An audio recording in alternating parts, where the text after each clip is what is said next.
bien, bonjour à tous. Aujourd'hui, me voici pour un tutoriel sur Magix Vidéo Deluxe et je vais vous montrer comment utiliser donc le panorama 360 degrés.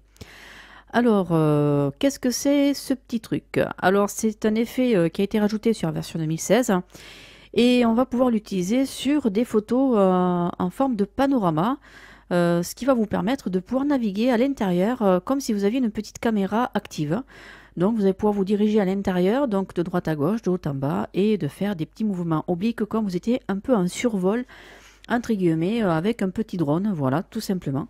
Ou comme si vous avez une petite caméra embarquée. Voilà, donc juste pour vous montrer, donc au départ on va partir de cette image-là.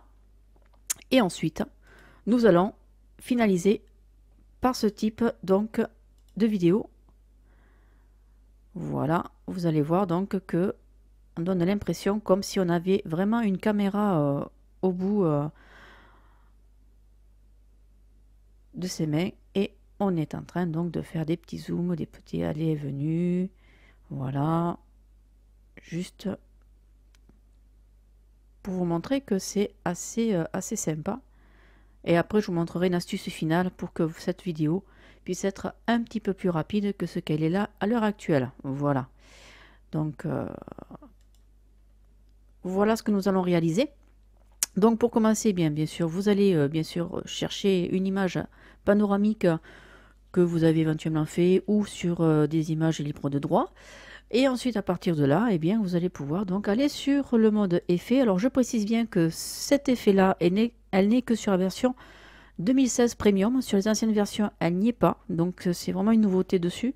Donc, c'est pour ça que je me permets de faire ce tutoriel. Donc, voilà. Donc, pour l'utilisation, eh bien, on va aller sur affichage animation et sur panorama 360 degrés. Bien sûr, on va sélectionner la photo. Et là, donc, vous avez les réglages, donc les menus de réglage donc, qui apparaissent. Et ici, vous avez donc la timeline qui apparaît juste ici.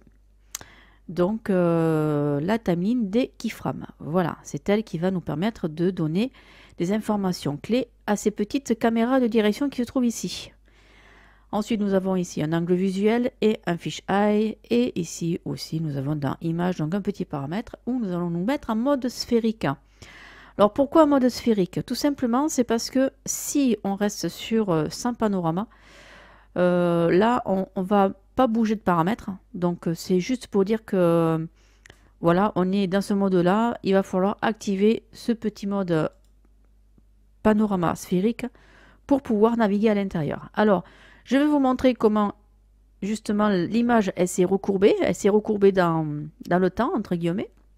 Ce qui veut dire que si je vais utiliser cette maladie de direction, vous allez remarquer qu'en vérité, la photo, eh bien, elle s'est mise en mode cylindrique. Voilà. Donc c'est pour ça qu'ils on dit que c'est à 360, c'est parce que justement, l'image, elle a été complètement pliée à 360 degrés pour donner un effet de tube. D'accord? Donc à partir de là, eh bien, on va pouvoir tout simplement naviguer à l'intérieur parce que justement, ça a permis de rassembler bout à bout la photo, donc qui va pouvoir nous donner un effet vraiment sympa avec les petites caméras, donc directionnelles. Alors, si je tourne à gauche, comme ceci, vous allez voir justement le collage, donc cylindrique, qui s'est créé donc de bout à bout, donc des deux extrémités. Donc, ce qui veut dire que dans votre montage, bien sûr, vous n'allez pas faire un 360 comme ça, quoi. Vous allez faire plutôt on va dire un 120 et repartir sur un 120, quoi. Voilà. Parce que si autrement, vous allez avoir des petits soucis pour ajuster tout ça, c'est pas top. Donc, du coup, vous restez comme ceci. On va commencer déjà à dérouler ici ce petit onglet qui est en bas pour vous montrer donc toutes les directions donc, qui sont affichées. Donc, où c'est qu'on va voir toutes les keyframes qui vont se mettre en actif par rapport aux paramètres qu'on aura décidé donc d'utiliser pour la mode de lecture. Hein. Donc, du coup, eh bien, on va laisser ici à ce niveau-là. Hein, et on va bien sûr sélectionner. On va sélectionner d'abord panorama. On va mettre une clé. Mais on va plutôt faire direction visuelle et on va rajouter une clé. Elle va se mettre automatiquement au-dessus. On va mettre des clés sur tous les modules, donc pour dire à Magix, je veux que ces paramètres là, donc 120, fisheye à 0, moins 106 pour à droite, à gauche, tout reste à 0. Donc ici, ces paramètres vont rester tels que c'est pour le départ. Alors, moi, je vais vous conseiller de vous mettre à peu près à 1 minute. Je vais vous expliquer pourquoi. Parce que justement, ça va vous permettre de pouvoir faire des plans beaucoup plus, on va dire, sympa. Ça va donner une fluidité, une finalité qui sera vraiment très bien, qu'on accentuera après avec l'effet vidéo, avec la méthode, donc tout simplement de la vitesse, hein, qui va vous permettre de mettre ces mouvements un peu plus rapidement. Donc il vaut mieux travailler d'abord au départ lentement, et après, à partir de là, on termine de travailler la fluidité avec l'effet vidéo et avec la vitesse. Voilà. Donc, ici, je vais aller tout simplement me mettre ici. Alors, je vais mettre là. Alors, par contre, ici, vous pouvez remarquer, j'ai mis la petite molette. Alors, cette petite molette, elle avait disparu. Puis, en vérité, je me suis rendu compte que dans les paramètres qui se trouvent juste à côté, à gauche, il y a des petits traits. Vous cliquez dessus et vous avez la molette. Donc, comme au départ, quand vous l'installez, bien, elle était invisible, hein, puisque les anciennes versions, elle était intégrée direct sur l'interface. Bien là, il faut la retrouver. Donc, pour la retrouver, ils l'ont laissée, mais elle est invisible. Mais il faut la rendre active par ce petit onglet et donc la cocher pour la réactiver. Voilà, ça peut être intéressant aussi pour ceux qui naviguent avec cette petite molette Jottle. C'est vraiment sympa. Voilà, donc moi, je vais faire comme je fais d'habitude. Voilà, donc ici, je prends l'aiguille de lecture et je vais tout simplement donner donc un autre effet donc de mouvement. Alors je vais juste lui dire, je veux tout simplement aller par là, d'accord, voilà, mais à 100. Ici, je vais lui dire encore que je veux garder les mêmes paramètres pour les autres modules, d'accord. Donc vous mettez des clés partout, ok. Donc là ici, hop, on continue. On va tout simplement dire, je vais maintenant me caler un petit peu sur la gauche. Donc je vais donner un petit semblant, pardon, sur la gauche, ouais c'est ça. Donc je veux dire, je tourne sur la droite, mais pour donner un effet sur la gauche, comme si on va... Et là, je vais juste descendre. Alors descendre, vous voyez, c'est pas bon. Alors je vais vous expliquer pourquoi. Vous voyez, regardez. Là, on a le cylindre qu'on voit là. Alors, si on voit vraiment que le cylindre il est présent, rien ne vous empêche de travailler avec, voilà, l'angle visuel pour l'enlever. Ensuite, donc, ici, je vais juste recaler comme ceci. Voilà, non, je vais... Allez. Alors, c'est très sensible, hein. Alors, soit vous pouvez jouer avec les petites flèches. Voilà, pour être sûr de... Voilà. Et là, ici, on va lui dire, eh bien, que je veux tourner ici. Voilà, comme ceci. Alors, là, je vais m'arrêter. Et je vais lui dire, eh bien, à partir de là, je veux que tu te repositionnes ici à 0. Donc, je vais remettre droit. Et là, je vais jouer juste avec l'angle visuel pour rapprocher. Et à partir de là, je vais juste monter. Ouais, il a fait un petit enregistrement, c'est pas grave. Voilà. Et ici, je dis, je garde les paramètres pour les autres modules. D'accord? Et je continue jusqu'à temps que j'ai fini au bout de ma décision des 1 minute. Voilà, donc du coup, eh bien, on va tout simplement jouer avec un petit peu avec le mode poisson. Alors, le fisheye, pardon. Je vais juste tourner dans ce sens-là. Je vais lui dire d'être comme ça. On va avancer un peu. On va la reculer. Non, je vais avancer un petit peu. Voilà. Et là, je vais donner une petite direction qui est ici.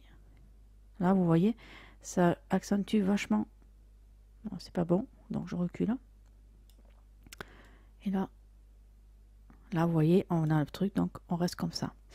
Donc à partir de là, hop, je repars en lisant, je vais me remettre à 0.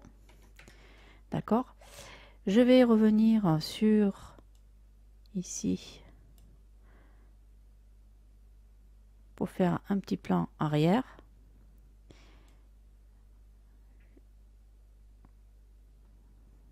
Voilà.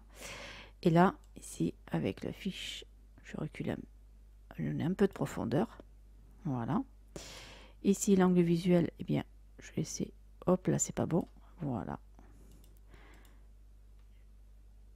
Comme ceci. Et là, en finalité, eh bien, je vais lui dire tout simplement de repartir comme ceci. Voilà. Je vais lui remettre à restabiliser.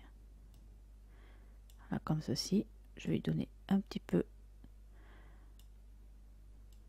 Je vais donner un petit recul, tranquille. Comme ceci. Voilà. Et puis ici, bien, je vais dire que je m'arrête là. Et voilà, donc ici, vous voyez, tout est terminé. Alors, par contre, ce que je vais faire, je vais, par ces petites... ce sont des interpolations linéaires qu'on appelle. Ça veut dire que ça va lisser les clés. Voilà, tout simplement. Donc, je vais sélectionner. Donc, je vais faire avec majuscule, je les sélectionne toutes. Je maintiens donc la majuscule. Je clique gauche avec la souris. Et vous avez donc toutes les clés qui se sélectionnent. Et à partir de là, je vais cliquer sur... Donc, à partir du panorama. Et ça m'a mis donc toutes les clés, se sont toutes lissées. Voilà. Donc, à partir de là, vous allez voir donc une lecture qui est vraiment... peut être sympa. Voilà. Donc là, on voit l'activation. On voit donc, hop, ça va changer d'un peu de temps. Pof, voilà. Là, on voit. Bon, là, c'est parce qu'il y a un aperçu. Donc, du coup, c'est vrai que ça donne l'impression que c'est pas très fluide, ce qui est normal. Vous voyez? Et vous pouvez faire plein de choses avec. C'est ça qui est bien. Voilà. Franchement, c'est vraiment très bien. Je trouve ça vraiment très sympathique. Donc, j'étais allée, je vais faire un tuto là-dessus. Ça peut donner des effets supplémentaires dans vos montages vidéo. Voilà. Donc, après, voilà. Hein, là, il faut l'encoder. Donc, on va aller dans Fichier. Exporter le film. Bon, moi, je reste toujours en format MPEG-4. À partir de là, je mets en MP4 en Full HD en 29. Voilà. Et après, vous faites OK. Et ça va s'encoder. Ça va s'encoder, quoi. Voilà. Donc, ce qui veut dire que le résultat final... Non, annulé, merci. Je veux pas. Voilà. Donc, ici, je vais... Donc, la vidéo que j'ai faite tout à l'heure, eh bien, pour vous dire, là, ça fait lent. D'accord? Donc, ça, c'est la partie finale. Ça veut dire que si vous constatez que pour vous, le résultat il est un peu lent, une minute pour vous, c'est trop, eh bien, rien ne vous empêche de régler ceci avec donc effet vidéo, vitesse, et à partir de là, vous augmentez tout simplement le facteur donc de nombre d'images par seconde. Donc ça passe à 39 images par seconde, et à partir de là, vous allez avoir donc une activité beaucoup plus rapide des caméras pour donner donc un aspect... voilà. Après, ça, c'est à vous de faire les petits réglages à la finalité. Voilà. Mais c'est vrai que c'est vraiment sympa. Et bien, ce tutoriel est terminé. J'espère qu'il vous aura plu. Et sur ce, je vais vous souhaiter une bonne journée. Et un prochain tutoriel. Allez, au revoir.